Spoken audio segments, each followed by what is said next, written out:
ఈరోజు స్తుతి ఆరాధన. పరిశుద్ధుడు పరిశుద్ధుడు పరిశుద్ధుడని గాన ప్రతిగానములతో పరలోక దూతల సమూహముతో పొగడబడుచున్న మా దేవ మీకు స్తోత్రములు. ఆకాశముని సింహాసనము, భూమిని పాదపేటము నాయన.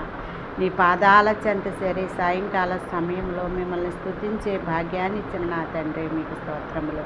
మీ కుడి చేతి 7 నక్షత్రములను పట్టుకుని 7 దీప స్తంభముల మధ్య సంచరించుచు 24 మంది పెద్దల చేతను 4 జీవుల చేతను స్తుతులను స్తోత్రములను పొందేటి మా ప్రభువా, స్తోత్రార్హుడవు, పూజార్హుడవు, పరిశుద్ధుడవు యేసయ్య. మీ పాదముల వరకు దిగుచున్న వస్త్రమును ధరించుకొని రొమ్మునకు బంగారు దట్టి కట్టుకుని తలయు తల వెంట్రుకలు తెల్లని ఉన్నిన పోలిన హిమమంత తెల్లగా ధవళముగా ప్రకాశిస్తున్న మా తండ్రి, అగ్నిజ్వాలల వంటి నేత్రములు కలిగిన మా తండ్రి, అపరంజితో సమానముగా మీ పాదములు కొలిమిలో పుటము వేయబడి మెరుగుచున్న మా